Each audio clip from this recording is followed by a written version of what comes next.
Okay, so many thanks to invite me for sharing with you some thoughts linked to this particular exceptional situation. So unfortunately, I'm not a good listener in Greek, and I thank Demetrios to have provided his slides in English, and Takis Angelopoulos for having provided me the main elements of the various presentation. So today I thought important to share with you some elements we learned from the situation, especially as we are at the level of European Schoolnet, a network of 34 ministries of education, and during that period we supported our ministries in this specific situation linked to the closure of schools, implementation of emergency remote teaching activities. So that's an unprecedented situation, and the first question we should raise is whether our education systems were really prepared to deal with such a crisis. And we had to put into place emergency remote teaching approaches, which are completely different from online teaching approaches connected to the normal classroom environment. Therefore, all what has been put into place as an emergency was to move from one day to another to education solutions which would provide the continuity of the courses and of the various lessons organized by the various schools. And in a way, one could say easily that more has been done regarding use of technology in education in the last 2 months than in the last 20 years. And that's certainly one of the positive lessons we could say from this dramatic situation. And that's quite important to also notice that all teachers had to use technology. And that was not only the case of convinced teachers, and all teachers had to practice technology at various levels during that period.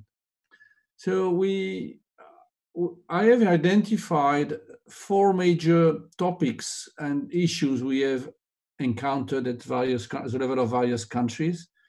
So there's the issue of infrastructure and connectivity, the issue of digital competence of teachers and pedagogical use of educational technologies, the innovative pedagogies, and also the organization of the school in this emergency remote teaching period. And I'll try to share very quickly, because I know we're running behind schedule, some elements and statements and facts we have noticed on these 4 major elements. So on the infrastructure and connectivity, we have to notice that the infrastructure proposed by ministries, all the national and regional platforms which were designed, were not necessarily designed for such an intense use. And in a lot of countries, quite a lot of teachers had to face a lot of problems for connecting because of the traffic, because of the size, and they had to find, for a lot of them, alternative solutions. And then we faced immediately on that element the issue of inclusion. Issue of inclusion at the level of students, an issue of equipment, because in some countries, in some particular regions, there are issues with homes with little equipment. As an example, we discussed with some countries, and it happened that in some homes there is a shared mobile phone or a shared tablet between 4 or 5 persons. So which puts the main question, and we have to reflect and to revisit what should be our BYOD approach and what should be our BYOD policies for the future. Is it worth continuing equipping always all students with laptops? Or is it not better now to reflect that, to allow students to bring their own laptop and to keep the equipment of laptops at the level of schools for the students who really need it, so that we can have an appropriate inclusion policy? And that's the same with the issue of connectivity. And quite a lot of situation appears where we have to support families with no broadband access, and we should really question whether this wider BYOD approach should also integrate equal access to connectivity and not only equal access to equipment. The second item is connected to the digital competence of teachers. And we had a lot of teachers participating, but quite a lot of them were not familiar at all with technology. And that is first the issue of basic digital literacy, which has to be raised, but also the issue of using ICT in pedagogical practices, and teachers were not necessarily prepared to integrate educational technologies in their pedagogical approaches. So we launched a quick poll 2 weeks ago with a sample of around 5,000 teachers from all over Europe. And 67% of them mentioned that was their first experience with online teaching. So, which really shows that teachers were not necessarily familiar with the use of educational technology. And here we have a real issue of capacity building of teachers for both aspects. And we should really reflect at European level. We should have a capacity building program for teachers, both at pre-service and in-service levels. And also there are another issue which is quite important as well, is the issue of the digital competence of students. And when we made in the poll, we organized, we asked teachers, what are the major challenges? And so teachers mentioned that they had difficulties to access to technology, of course, to master technology, but that was also the case for half of the students, which is quite an important element. On the innovative pedagogies, we noticed that experienced teachers which have developed innovative pedagogies previously were much less impacted by the situation, especially all teachers which were using flipped classroom approaches. They already have prepared their videos, their learning resources, their material, and they were much more prepared and less impacted than teachers who had to switch immediately from a traditional mode of teaching to an emergency remote teaching mode. One major issue we encountered, and of course it's quite normal, it's natural, that in fact the vast majority of distance teaching approaches were simply to transpose online activities designed for being learned within the classroom. And it's quite difficult to reorganize learning sequences to work in a remote learning setting. And teachers were not prepared for this. And certainly the capacity building program, reflections, training for teachers is an element to be investigated. There is absolutely a need to collect new innovative practices and to exchange with practitioners. On top of this, and it was also mentioned by Demetrios in his presentation, ministries of education had to face issues on online examinations, how to set new approaches, how to change the paradigm, and also for the teachers, how to evaluate and assess and how to support the progression of the students. All of this has to be revisited. And we saw that quite a lot of decisions which have been taken by some countries show that there may be the door open now to consider new assessment models to be considered. There are two paradoxes linked to this specific situation. So the first paradox is certainly the individualization versus the collective approach.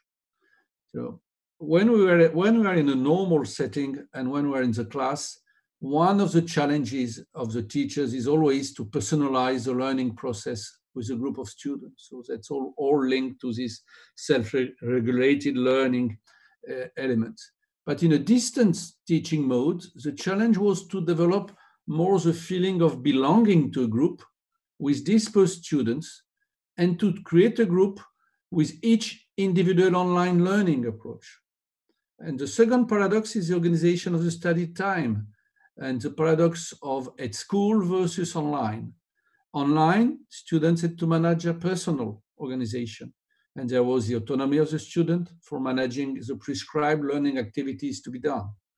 Whereas in the normal class, the student has nothing to do. The organization of the learning is out of his hands, and it's all organized by the teachers and by the school itself.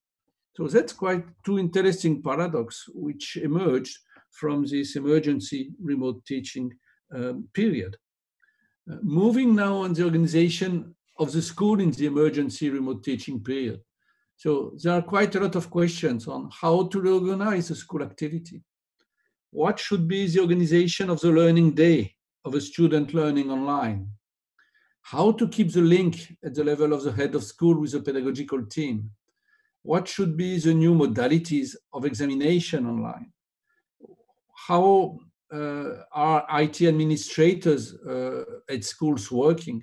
There has been a lot of issues linked to the access to tools, learning solutions, compliance with general data protection regulations, how to redefine the interaction with parents, especially for primary school children, how to support students at risks, and to avoid dropout of disadvantaged students, how to prepare young children to learn online and to assess the associated risk of this. All of this plead for considering a capacity building program for head of schools to support them, as for sure the school will never be the same after this crisis. I'd like now to move on some reflections for the future. And the first question we should raise is that this COVID-19 crisis may potentially provide a wake-up call to schools, which helps them, and the parents as well, to recognize that in more normal situations, they are not exploiting the extent to which innovative pedagogical practices involving ICT can improve learning. And this slide shows you some key facts. We had 1.2 billion students in lockdown all over the world, 60 million teachers, 160 countries, which generated a huge diversity of emergency policies deployed. And one of our challenge, it's a collective challenge, is to look at what evidence to be collected from this experiment and what for. And we have to learn from this exceptional situation. There are 10 areas of reflections which are proposed in my presentation. So the first one is, of course, to collect the lessons learned at the level of our various education systems, at the level of each country. And that's important to exchange on policies developed. The second reflection is to collect the feedback from practitioners. We have to know better what education solutions they use, what problems they encounter, what recommendations they have, how to organize repository of practice, interoperability of learning resources, learning scenarios, having case studies, so we can populate it, we can document all this exceptional situation, so we can capture all this innovation coming from our practitioners. It could be of interest also to collect students' views on how students experienced this particular emergency remote teaching period, as students are important potential change agents in the school community. The fourth area of reflection is certainly one of the most important, is to organize a capacity building program for teachers and head of schools, both for the future teachers as well as teachers in activities. We have to equip schools and teachers with the competence to provide active and attractive learning experiences, both face-to-face and online. We have also to reflect whether we should have an ambitious research program on the issue of the role of parents during the emergency remote teaching period. What have been the new relation with schools and the teachers at the European level? And it leads to the sixth area on redefining the role of parents. Is it time for a new school pact? Only an appropriate alliance between teachers, parents, and students can certainly guarantee the efficiency of teaching and learning processes. As I already mentioned previously, we have to take this opportunity to revisit our current inclusion policies, both for the infrastructure, the connectivity, and the students at risks. But we also have, and that's the eighth area of reflections, to protect our students from learning online. We have to prevent risks linked to personal data privacy. We have to equip our students to learn online and be aware of potential risks, with a particular special attention for kindergarten and primary school children. So quite a lot of primary school children had to learn online and are still exposed. And we really have to be careful on, of course, the opportunity offered by online teaching, online learning, but also by the danger. And it's quite important. And I know that Nikki Karameus is one of the major ministers pushing for organizing e-safety issues and protecting students from learning online. And that's certainly an area of investigation for the future.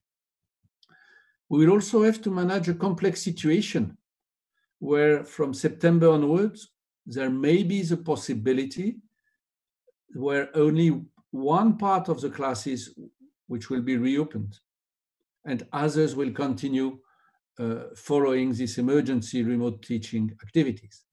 And then we have to question whether those who need more to go back to schools will be those who will benefit less.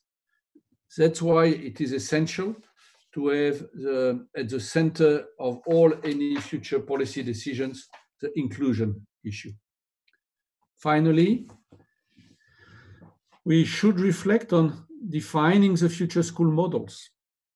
When the situation will become normal again, we certainly will have to manage the wish of teachers to continue leveraging technology and the possibility that the school or the system is making them go back to the old ways. Another reflection is not to let teachers reject educational technologies because of the constraints and the negative experience they experienced during this crisis. If we want to change the normal schooling model, we also have to demonstrate the added value of educational technology. And it is essential to identify these new learning activities and how and in which area it is important to use them. We should reflect on what the school of the next 2 years will be in terms of blended model, new pedagogies, more training and sharing practices, and of course, while supporting the disadvantaged population. Finally, that's time certainly now to reinvent the school of tomorrow.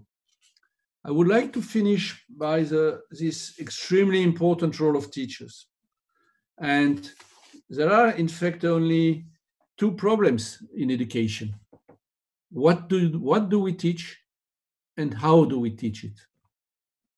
And teachers should become, and it has been mentioned in the previous presentation, change drivers at the heart of the change, but also innovators and researchers, and they have to adapt to rapid change in digital technology and to student needs, and they proved for the vast majority of them that they did it in this emergency period. They should be the orchestrators of the learning processes, but also data analyst experts for new assessment approaches. They should collaborate and learn with their peers, but more importantly, they should be inspiring teachers for their students. And these efficient teachers of this 21st century is certainly a professional with a high judgment capacity in situation. And teaching today is about being a reflective professional teacher and not only teaching in isolation. It is essential that teachers can share their practice. There could be a lot of community of teachers exchanging on their respective activities, innovation that they have developed. So Linda Darling-Harmon from the Stanford Graduate School of Education says, that the professional teacher is the one who learns from teaching rather than one who has finished learning how to teach. So as a conclusion, I only would like to say two things. Our main global objective for all of us is to increase the desire to learn for our students and to rediscover the joy of teaching for our teachers. Many thanks for your attention.